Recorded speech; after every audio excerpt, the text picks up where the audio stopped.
Así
Apocalipsis capítulo 1, verso 9 en adelante.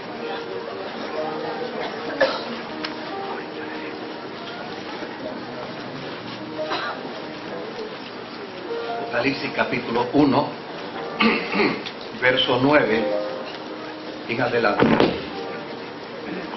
Dice la Escritura: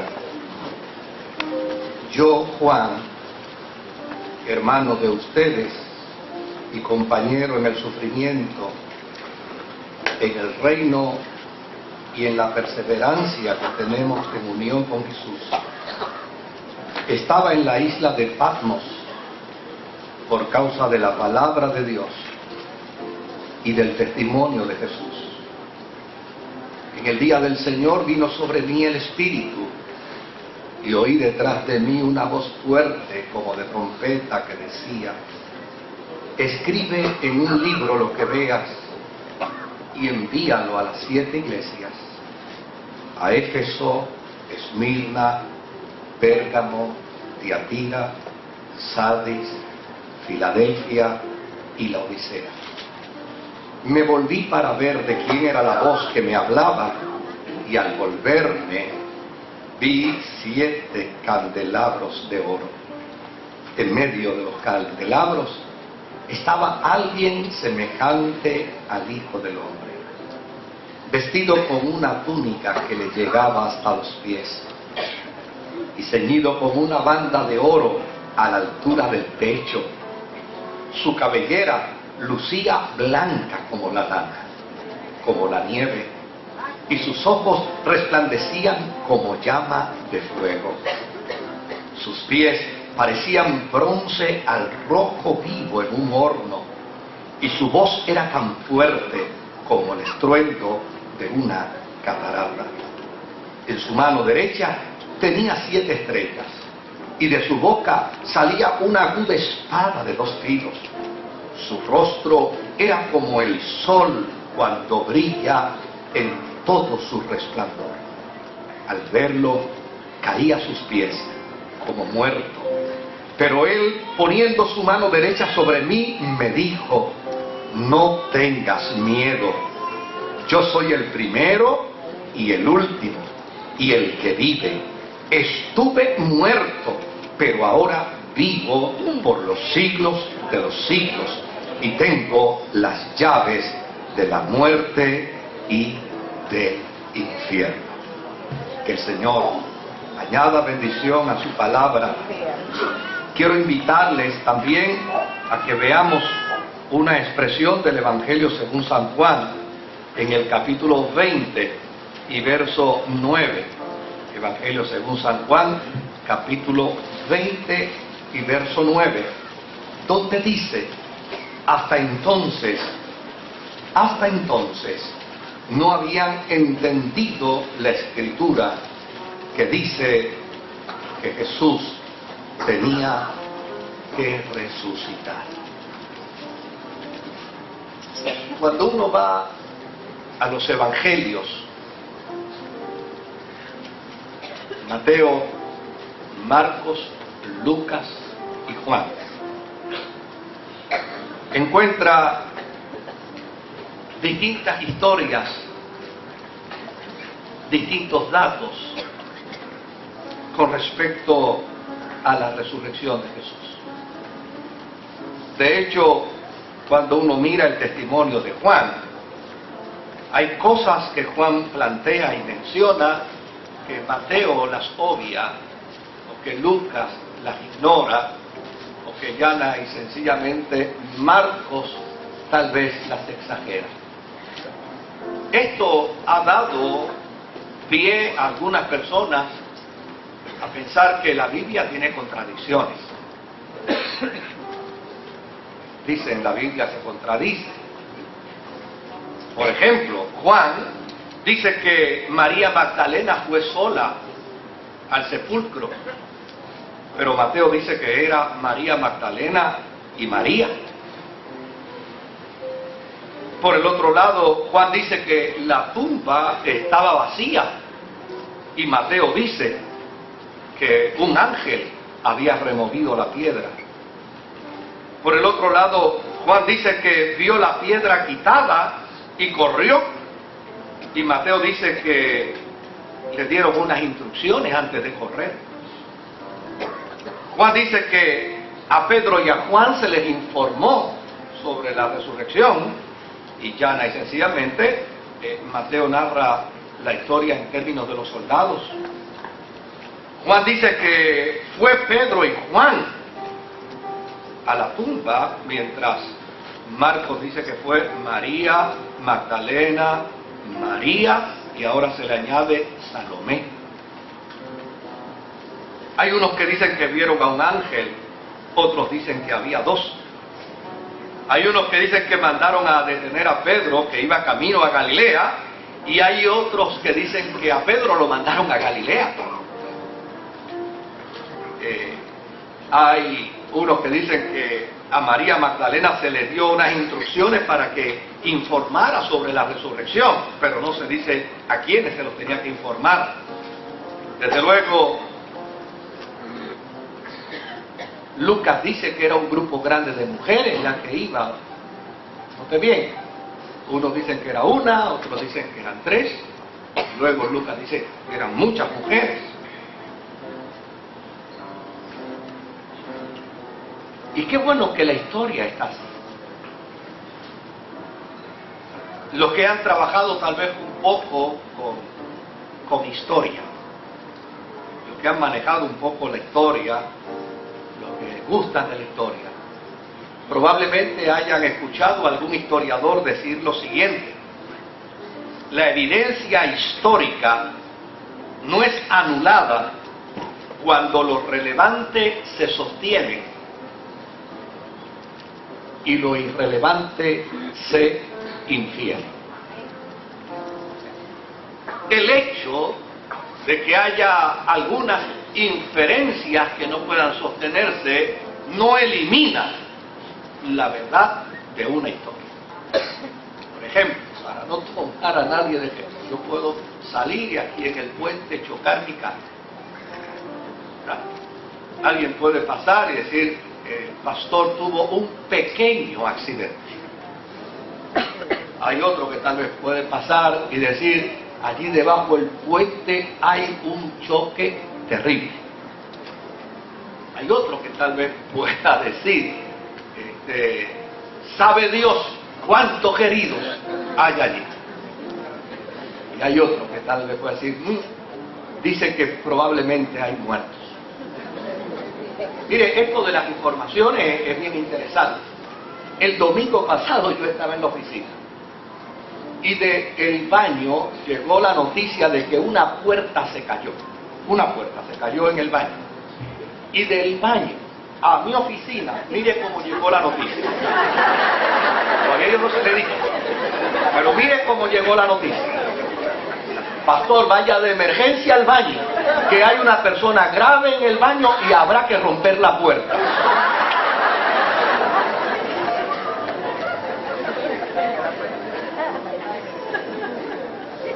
Lo irrelevante se puede inferir,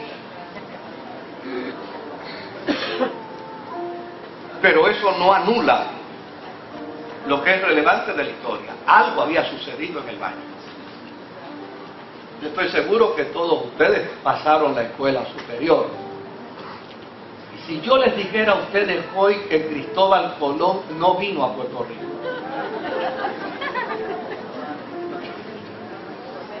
nadie me lo creería. Ustedes están tan convencidos que vino. Porque a fin de cuentas la evidencia histórica no se anula con lo que se infiere. Lo importante es lo relevante. Ahora, imagínense que en Puerto Rico se dice que vino por un montón de lugares. Y el que se haya dicho que vino por tal o cual lugar, esta mañana Dávila decía que había venido por Dos Bocas. El que se diga que vino por tal o cual lugar no elimina el dato histórico de que él vino. Así es que lo que es importante de la resurrección no son estos datos irrelevantes que fueron presentados desde la perspectiva en la que el autor escribe. Lo que es importante es que todos ellos declaran que Jesucristo resucitó. Y que la resurrección de Jesucristo es una promesa cumplida, una promesa de vindicación al ser humano. Es la evidencia del triunfo del bien sobre el mal. La resurrección de Jesucristo es la promesa de esperanza y de consuelo para todos los cristianos que nos afirmamos en una justificación por fe, que planteamos que hay una dimensión salvífica, es decir, una interconexión con el Eterno que ni siquiera es obstruida o interrumpida por la muerte.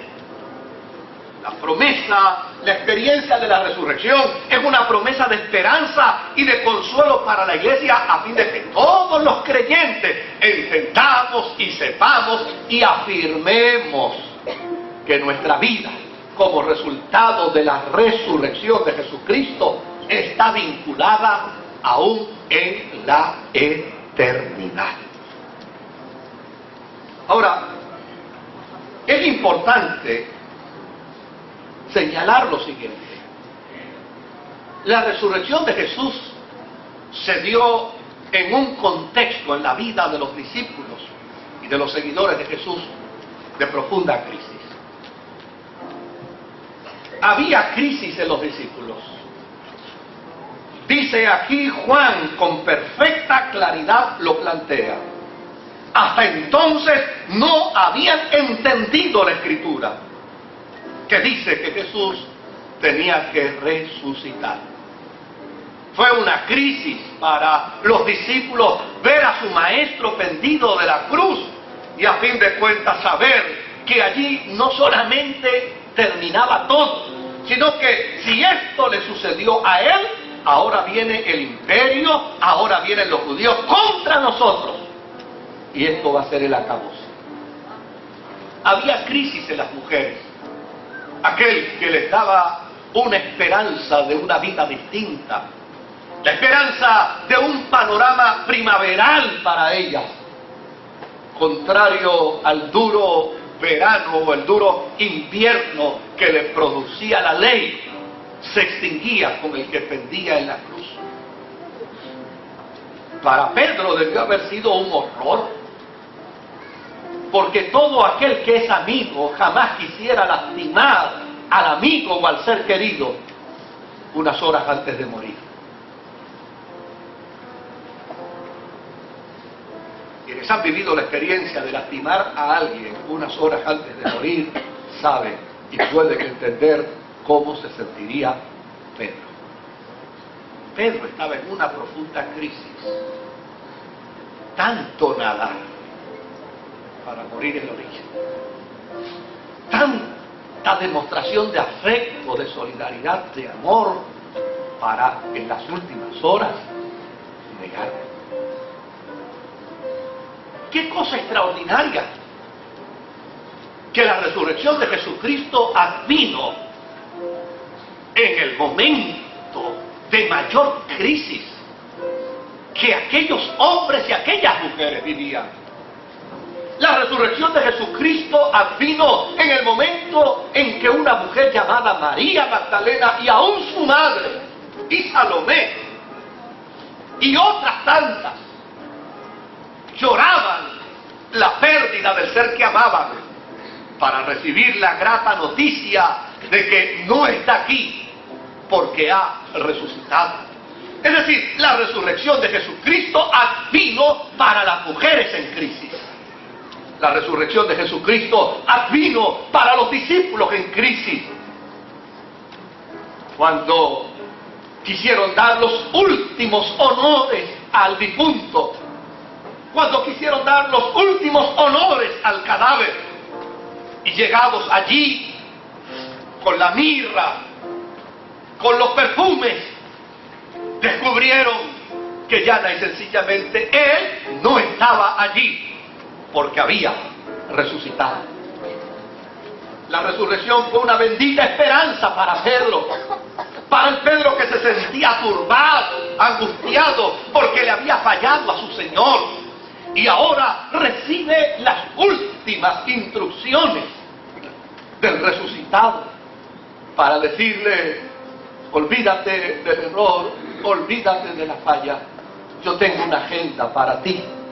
Tu crisis tiene que terminar porque yo he resucitado. Y en mi resurrección no hay hombre o mujer que pueda permanecer en el suelo. En mi resurrección los hombres y las mujeres que me aman se ponen de pie. ¡Qué cosa extraordinaria! Por eso es que Juan dice con perfecta claridad: hasta entonces no habían entendido la ley, no habían entendido el Antiguo Testamento, con todas las profecías que hablaban de que Él iba a resucitar.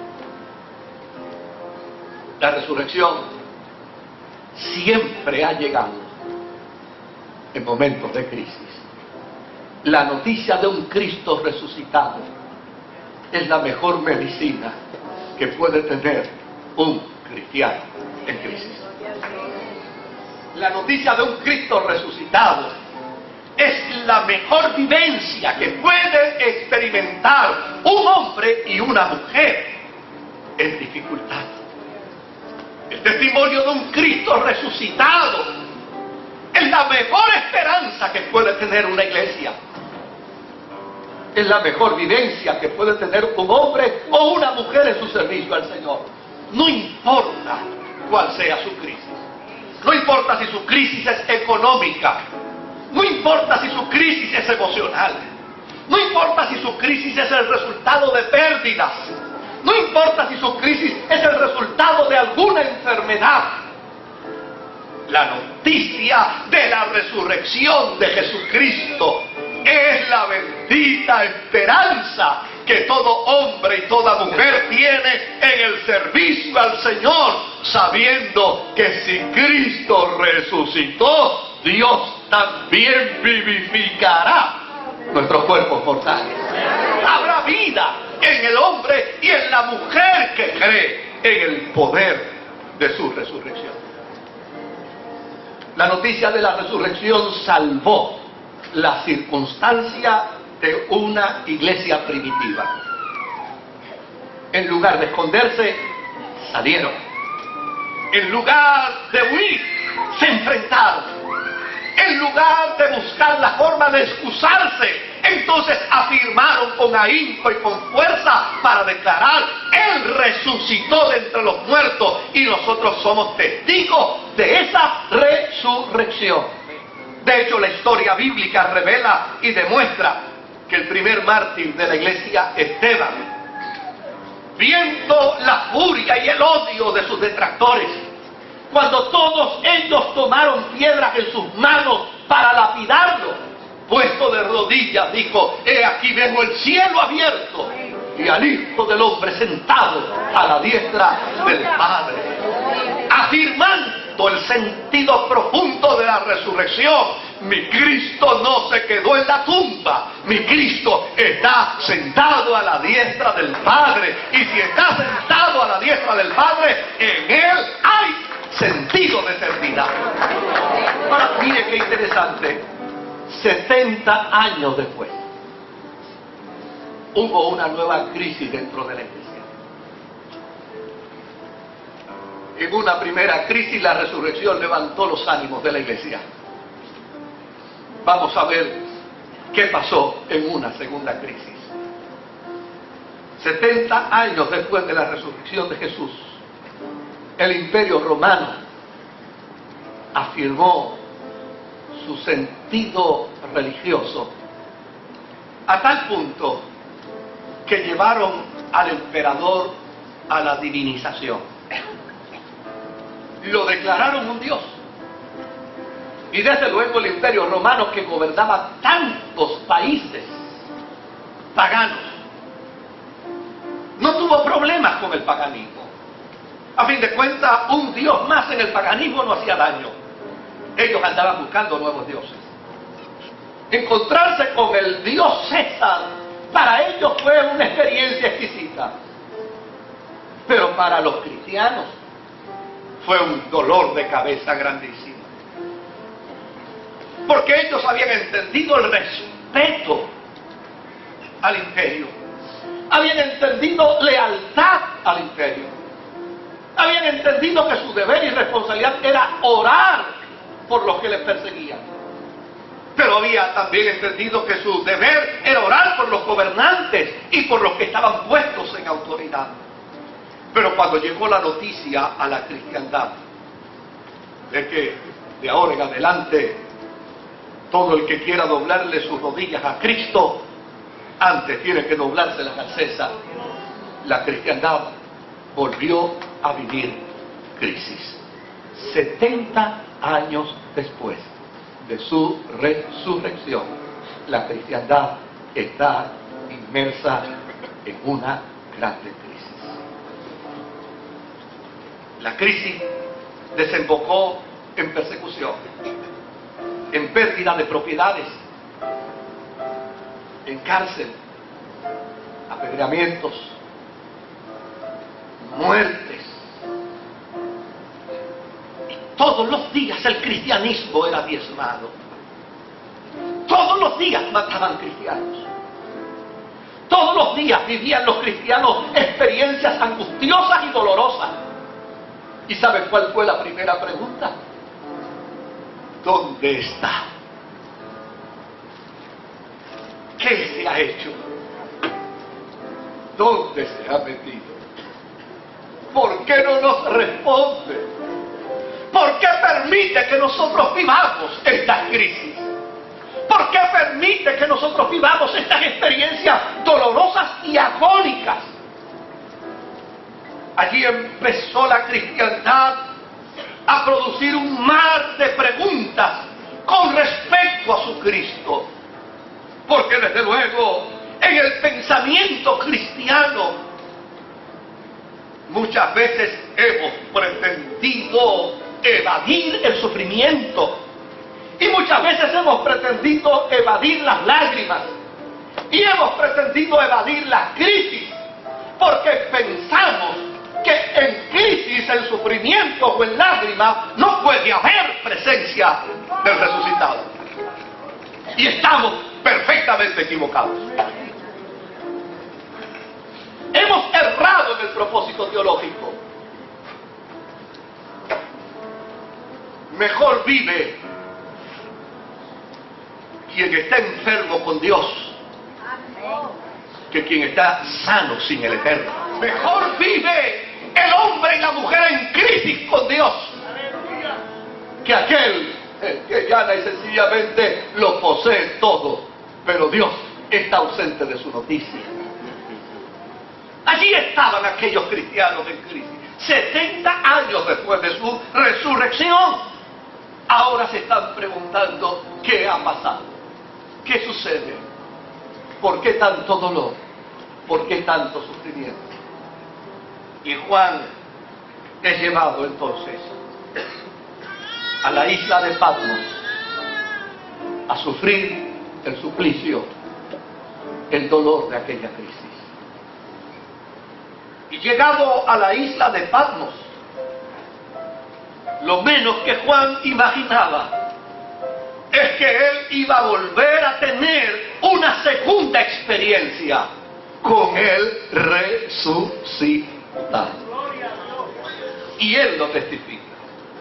Él dice que en medio de aquella experiencia dolorosa y angustiosa del cautiverio, en una isla solitario, allí vivió una de las experiencias más extraordinarias, porque había 7 iglesias que hacían preguntas con respecto a Dios en medio de su crisis. Y de repente escuchó una voz, y esa voz fuerte, dice él, era fuerte como de trompeta. Me dijo, escríbele a cada una de esas iglesias.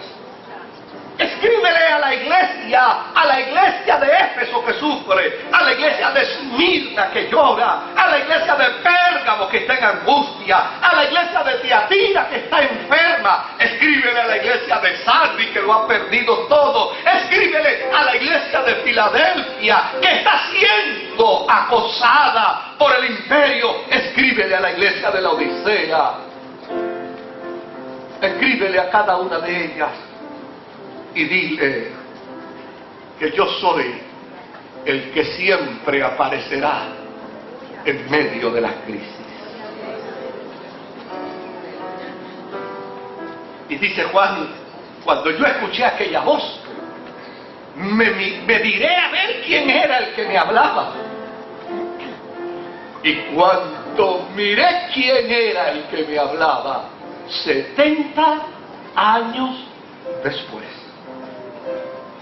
el que me hablaba estaba en medio de los 7 candelabros y era semejante al Hijo del Hombre, y estaba vestido con una túnica que le llegaba hasta los pies y ceñido con una banda de oro a la altura del pecho. Me parece ver a Juan comparando la realidad de su primera experiencia con esta. Ahora Juan viejo, ahora Juan agotado, ahora Juan ya decrépito. Ahora dice, pero cuando lo miré, su cabellera lucía blanca como la lana, como la nieve. Sus ojos, comparados con los míos, eran resplandecientes como una llama de fuego. Sus pies parecían bronce al rojo vivo en un horno. Y su voz era tan fuerte como el estruendo de una catarata. Y ahora descubro que aquel que apareció en la crisis de la iglesia primitiva 3 días después de su muerte, ahora aparece 70 años después para decirnos a nosotros que Él está vivo, que en Él está el poder, que en Él está la autoridad, que en Él está la fuerza y que Él es el eterno acompañante de todo hombre y de toda mujer que vive experiencia de dolor y de crisis. Al verlo, dice Juan, al verlo caía a sus pies como muerto. Pero él, poniendo su mano derecha sobre mí, me dijo, no tengas miedo, yo soy el primero y el último, el que vive y estuvo muerto, pero ahora vivo por los siglos de los siglos y tengo la llave de la muerte y la llave del infierno. Ahora quiero que le digas a las iglesias en crisis. Ahora quiero que le comuniques a las iglesias en crisis el mensaje que parte del resucitado.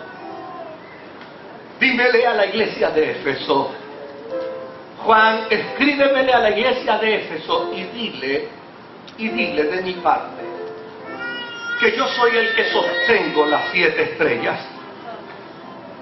Yo soy el que las sostengo en mi mano y yo soy el que ando en medio de los 7 candeleros de oro. ¿Sabe cuál era el mensaje que le estaba dando? Le estaba diciendo lo siguiente: vete y dile a la iglesia de Éfeso que yo soy el que en mi mano derecha sostengo a las 7 iglesias.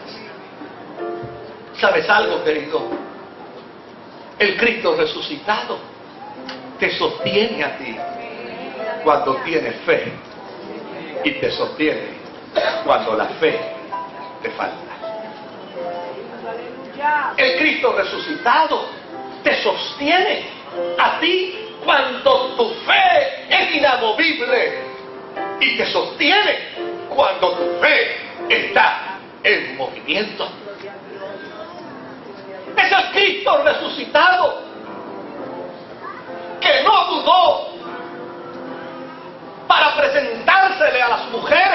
creyeron en su resurrección, que no dudó para presentársele a sus discípulos que creyeron en la resurrección, pero no dudó frente a Tomás para presentársele y decirle a Tomás: ¿no crees? No creo. Pues mete tus manos en mi herida, mete tu dedo en mi costado, porque el resucitado no está para derribar a los que no creen, está para levantar la vida de aquellos que no creen para que crean, porque es a través de la resurrección que el hombre y la mujer pueden tener vínculos con el Eterno para vivir en la eternidad. Mientras el cuadro de Jerusalén se daba en la alegría y en el gozo de los que creían en el resucitado, había dos caminantes de Maús que no creían. Oh, el resucitado salió a encontrarse con ellos también. Si hay alguien esta mañana que dice: pastor, yo no creo, no te preocupes. Por ello, el resucitado no te va a ignorar, porque tienes necesidades de Él, porque tienes crisis que Él puede resolver, porque hay angustia que Él puede manejar en tu vida, porque hay vacíos en tu corazón que solo Él puede llenar. Vete y dile que yo soy el que ando en medio de los 7 candeleros de oro. Que no hay necesidad de crearse sentidos de abandono. Que no hay necesidad de crear sentidos de inferioridad en la fe. Que no hay por qué pensar que Dios visita a los espirituales y a mí me margina. Que no hay sentido para pensar que Dios visita a los que están en niveles de espiritualidad altos y a mí, que soy un principiante, no pasa por mi casa. No. Cuando tú lees la historia de las 7 iglesias a las que se le escribe la carta, óyeme, hay iglesias espirituales y hay iglesias no espirituales. Hay iglesias trascendentes en su fe y hay iglesias que apenas no conocen la fe.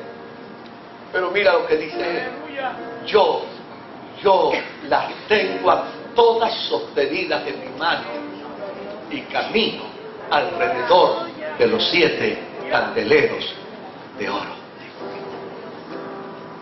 Vete y dile de mi Padre del resucitado a la iglesia de Esmirna que yo soy el alfa y omega, que yo soy el primero y el fin, el que pasó por la muerte, pero estoy vivo. Vete, dile a la iglesia de Esmirna que sufre, que ellos están en mí y están en mí como resultado de mi muerte, pero estarán conmigo por siempre como resultado de mi resurrección. Por lo tanto, indistintamente, sea que viva o sea que muera, tú eres del Señor. Amén. Y nadie te podrá separar jamás del amor de Dios que está en Cristo Jesús, el Señor tuyo, el resucitado que tú adoras y al que tú sirves. Vete y dile a la iglesia de Pérgamo que yo soy el que tiene la espada aguda de 2 filos. Tal vez Pérgamo se estará preguntando: ¿quién me hará justicia?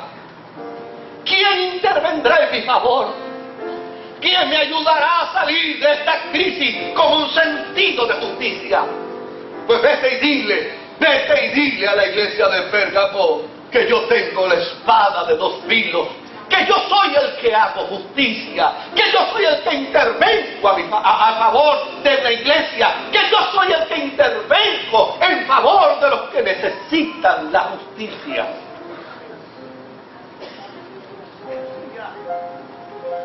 La experiencia de la resurrección no es simplemente una celebración, es una declaración de fe que debe estar expuesta en el corazón de cada creyente, hombre y mujer que sirva a Dios. Esto no es un drama donde el viernes lo mataron y hoy resucitó, y ahora tengo que esperar un año más para que lo vuelvan a matar y vuelva de nuevo a resucitar. No, esto no es un drama. Esta es una vivencia que se hace realidad. Es la experiencia de todo hombre, de toda mujer que cree con fe, que afirma la seguridad del resucitado, que le lleva un mensaje claro al corazón y a la conciencia. El resucitado está de tu parte, tú que sufres injusticia. El resucitado está de tu parte, tú que recibes el oprobio. El resucitado está de tu parte, tú que te has mantenido íntegro en medio de la adversidad. El resucitado está de tu parte. Yo soy el que tengo la espada de dos filos.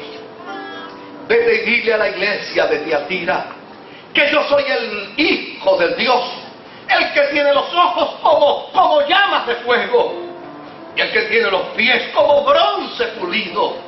Es decir, vete y dile que yo soy el que nada ni nadie lo puede mover.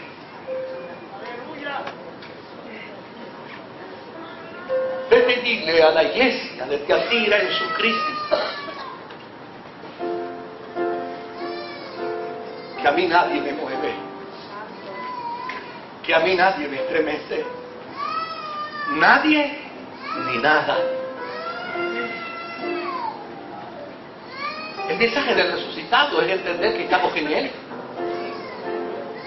Estamos en Él. Estamos en la realidad de la verdad de su Evangelio. A mí me hubiera encantado compartir con ustedes un tema que hace unos años atrás compartí con respecto al enterramiento de Jesús por parte de José de Arimatea y de Nicodemo. Porque a fin de cuentas el mensaje de Juan es tan hermoso que nos hace saber que en el enterramiento de Jesús la iglesia se casó con Él. Y en su resurrección ya la iglesia es hueso de sus huesos y carne de su carne. Por lo tanto, la experiencia del resucitado es una experiencia que trasciende a ti, que vive en ti, que se hace evidente en ti que sufres, en ti que padeces, en ti que tienes dificultades, en ti que tienes crisis, en ti que probablemente te estás preguntando ¿dónde se me ha metido Dios? Para ti es el mensaje del resucitado. ¿Dónde se ha metido? Está dentro de ti. Y está dentro de ti para hacerte saber que la crisis no te moverá, porque Él es inamovible. Vete, dile a la iglesia de Sardis que yo, el resucitado, tiene los 7 espíritus de Dios. Vete, dile a la iglesia de Sardis que yo soy Dios mismo, que en mí está la perfección divina. Vete y dile a la iglesia de Sardis que tenga la esperanza y la confianza en mí. Vete y dile a la iglesia de Filadelfia que yo soy el santo, que yo soy el verdadero, que yo tengo la llave de David, que abro y nadie cierra, y cierro y nadie abre. Vete y dile a esa iglesia, y dile a cada creyente que en mí hay sentido profundo de soberanía.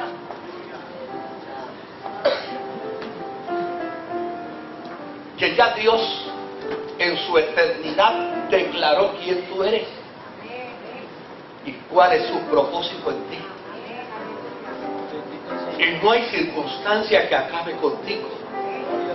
No hay problema que arruine tu vida. No hay adversidad que te destruya. No hay enfermedad que te mate.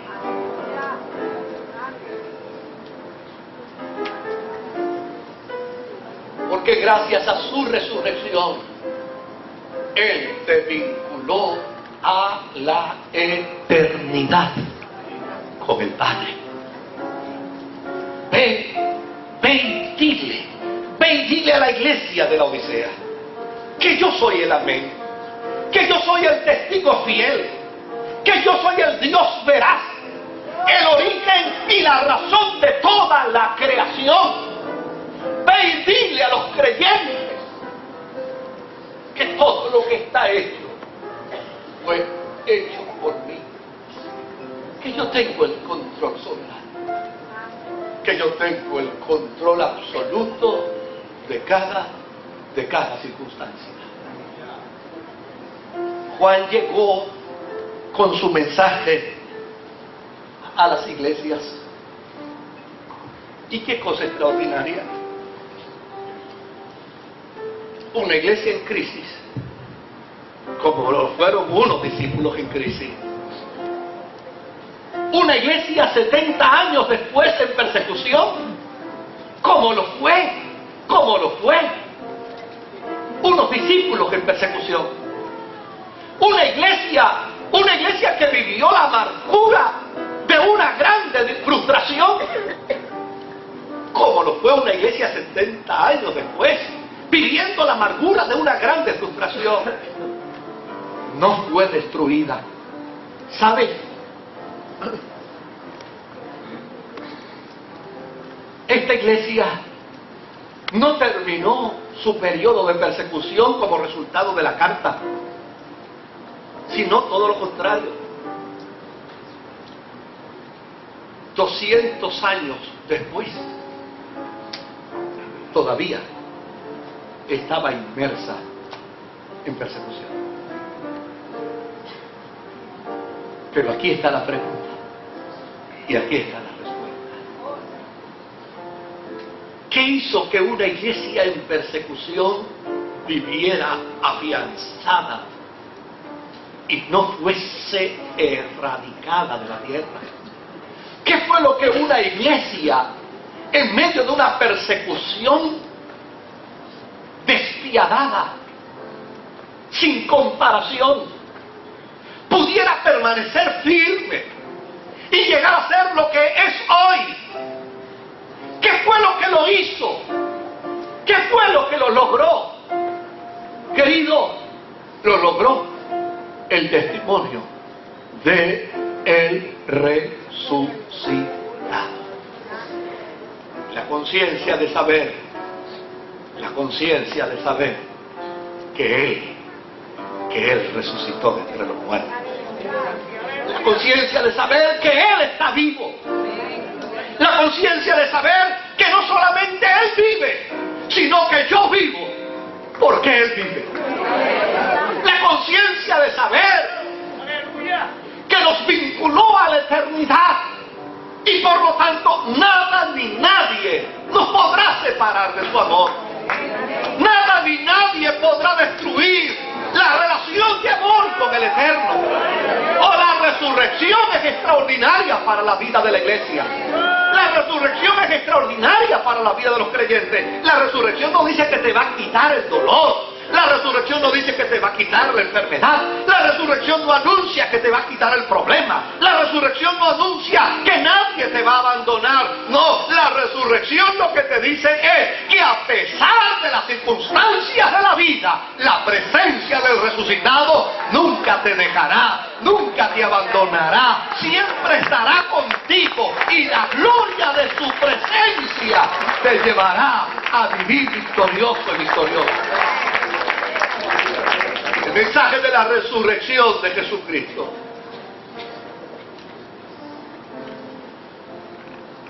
me lleva a pensar en aquello que una vez viví, hace ya unos años atrás, cuando por primera vez visité la tumba de Jesús. Uno espera que el guía que tiene la compañía contratada allí diga cualquier cosa menos lo que dijo. Este señor, muy pausado, muy tranquilamente, preguntó: ¿a qué vienen ustedes, señores? Pues venimos a ver la tumba. Y él dijo: bueno, realmente no sabemos si esa es la tumba.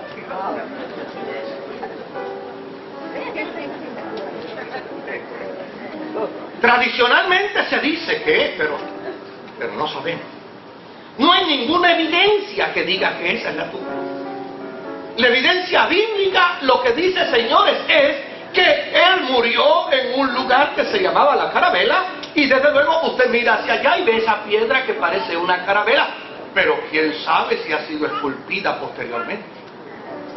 Yo decía: Dios mío, pero ¿este hombre es un avivafe o un apagafe? Yo los voy a llevar a ver una tumba, pero arqueológicamente no hay nada que pueda evidenciar. Y yo decía: bueno, naturalmente es un judío, y el pobre, si es judío, no va a creer en lo que nosotros proclamamos, no va a creer en lo que nosotros afirmamos como iglesia, no va a creer, por eso es que está hablando así. Si él fuera cristiano no hablaría así, pero el hombre es judío, a la larga va a hablar como él piensa. Y yo decía: cuando él termine de hablar, yo agarraré mi grupito, me lo llevaré a una esquina y le lavaré toda la contaminación que él tiene. Pero ¿sabe qué interesante? De momento dijo: señores, llevo más de 30 años enseñándole esta tumba a la gente. Todos los días llevo decenas de grupos a ver la tumba esa. Todos los días. Este es mi trabajo, esto es lo que yo he hecho toda mi vida. Pero yo creo en el resucitado.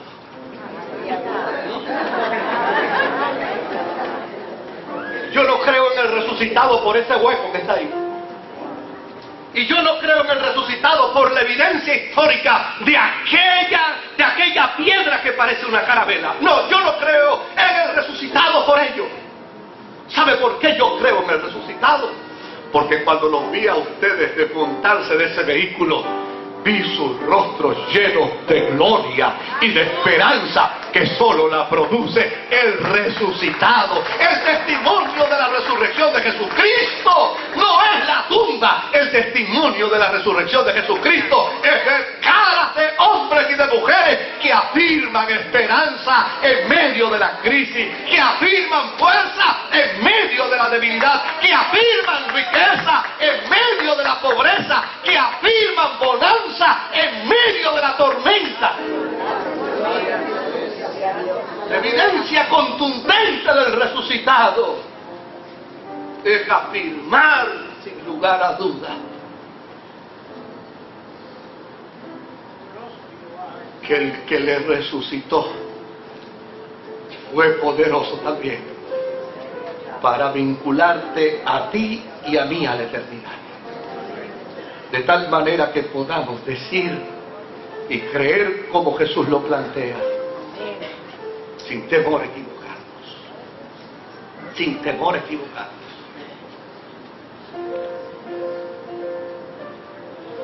Somos del Señor. Y somos del Señor en el peregrinar de la vida. Pero este Dios bueno, maravillosamente bueno, me acompañará aún hasta después de la muerte. Porque tú vives, es que tu iglesia también vive. Inclinamos el rostro.